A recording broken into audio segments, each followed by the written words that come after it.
Sir আমরা প্রথমেই যে বিষয়টা আপনার একটু দৃষ্টিগোচর করতে চাই স্যার, এটা হচ্ছে যে আপনি জানেন যে আপনারই জায়গা যেটি আপনি আসলে চট্টগ্রাম আমরা বলি, সেই চট্টগ্রামে এমন কিছু ঘটনা ঘটছে, সেটি হলো যে আমরা অনেকেই পছন্দ করছি না, অনেকে এটার মধ্যে ষড়যন্ত্র দেখছে, অনেকেই দেখছে আতাত, অনেকে মনে করছে সরকার এটি ভালোভাবে হ্যান্ডেল করছে না।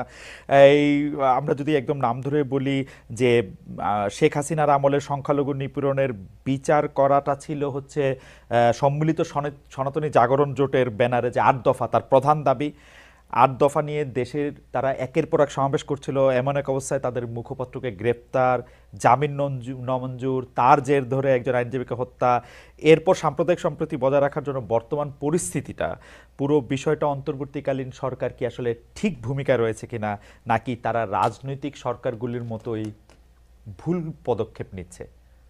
আপনার কাছে একটু জানতে চাইছি। ধন্যবাদ। একটু আমি পুরোনো দিকে ফিরে যাই। এই 1930-এর দশকে চট্টগ্রামের কথা যখন উঠলো, তাই 30-এর দশকে বলছি। একজন দারোগা, তার নাম ছিল আহসানুল্লাহ। তাকে একজন সন্ত্রাসবাদী, তৎকালীন যেগুলো যুগান্তর, অনুশীলন প্রভৃতির দল ছিল, তারা বিপ্লবী নামে অভিহিত ছিল, তারা আহসানুল্লাহকে হত্যা করে। তিনি বোধহয় গোয়েন্দা শাখার দারোগা ছিলেন। তখন চট্টগ্রামে একটা হিন্দু মুসলিম দাঙ্গা লাগার উপক্রম হয়। এটা একটা পুরনো কাহিনী বলছে। এছাড়া যদি দেখেন, চট্টগ্রামে হিন্দু মুসলিম সম্পর্ক ঐতিহাসিকভাবে ভালো ছিল। চট্টগ্রাম একমাত্র জেলা বাংলাদেশে যেখানে বৌদ্ধদের একটা বিশাল আবাস আছে। বৌদ্ধ, হিন্দু এবং মুসলমান, এর মধ্যে দেখা যায়, আপনি যদি আব্দুল করিম সাহিত্য বিশারদের বিখ্যাত ইসলামাবাদ বইটা দেখেন, সেই বইটা 1919-20 সনে তিনি পত্রিকায় লিখেছিলেন। 1964 সনে এটা বাংলা একাডেমি থেকে বই আকারে বের হয়। এখন আব্দুল করিম রচনাবলিতেও পাওয়া যায়। সেই বইতে দেখবেন চট্টগ্রাম একটা অদ্ভুত জায়গা, যেখানে হিন্দু মুসলমান দাঙ্গা বলতে গেলে কখনো ঘটে নাই। তা আজকে এই চট্টগ্রামকে কেন্দ্র করে যদি আপনি বাংলাদেশে সাম্প্রদায়িক দাঙ্গা বাঁধানোর উস্কানি যে কেউ দিয়ে থাকে, সেটা অত্যন্ত ঐতিহাসিক দিক থেকে দেখলে দুঃখজনক। এখন শেখ হাসিনার নাম যখন আপনি নিলেন, শেখ হাসিনার একমাত্র মূলধন, আজকে তিনি একটা বিবৃতি দিয়েছেন বলে তাদের পার্টির যে ভেরিফাইড ফেসবুক পেজ, তা থেকে প্রচারিত হয়েছে, যে তিনি বলছেন যে চট্টগ্রামে যে আইনজীবী সাইফুল সাহেবকে হত্যা করা হয়েছে, সেটা তিনি নিজেই বলেছেন দুঃখজনক।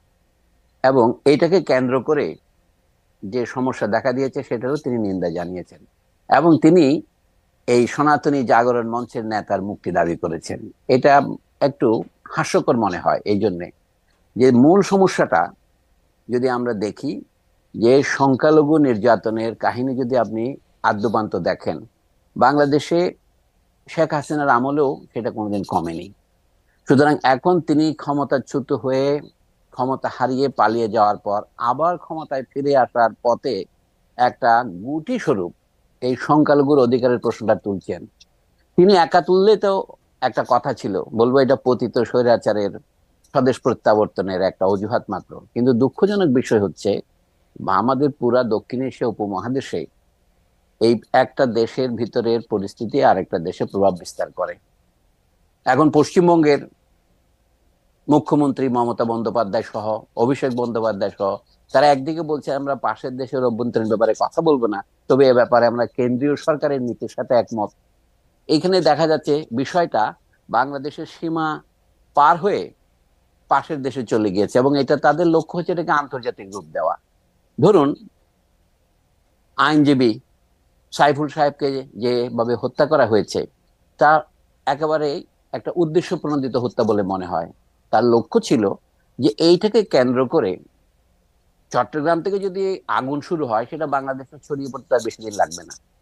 এমনিতেই চট্টগ্রাম বাংলাদেশের দক্ষিণ পূর্ব কোণে অবস্থিত।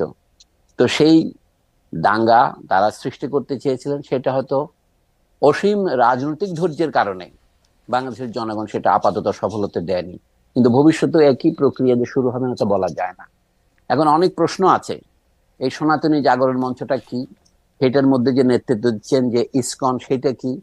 তারপরে যে ভদ্রলোক এর নেতৃত্ব দিচ্ছেন, যাকে বলা হচ্ছে চিন্ময়, তিনি কি? এই সমস্ত অনেকগুলো প্রশ্নের অনুসন্ধানের এখানে আবশ্যক আছে। তবে আমি সাবিক রাজনৈতিক ভাবে বলবো, এইটা হচ্ছে শেখ হাসিনার ক্ষমতাচ্যুত হওয়ার পর থেকেই আমাদের পাশের দেশের যে সংবাদপত্র এবং অন্যান্য সামাজিক যোগাযোগ মাধ্যম তারা বারবার প্রকাশ চেষ্টা করছে বাংলাদেশের সংখ্যালঘু নির্যাতন হচ্ছে। এটা একেবারেই ভিত্তিহীন কথা। আওয়ামী লীগের সাথে যুক্ত আছে সংখ্যালঘু বা সংখ্যাগুরু এমন বহু লোকের উপর হামলা হয়েছে, এটা বাস্তব সত্য। কিন্তু এটাকে হিন্দু নির্যাতন হিসেবে দেখানো হচ্ছে একটা, যাকে বলা হয় প্রতারণা। দ্বিতীয় কথা বলি, এই ঢাকায় সম্প্রতি ঢাকা কলেজের ছাত্র এবং সিটি কলেজের ছাত্রদের মধ্যে মারামারি হয়েছে। তিতুমির কলেজ থেকে শুরু করে ঢাকা শহরের যে সমস্ত কলেজ ঢাকা বিশ্ববিদ্যালয়ের সাথে যুক্ত ছিল তারা পৃথক বিশ্ববিদ্যালয়ের মর্যাদা দাবি করছে।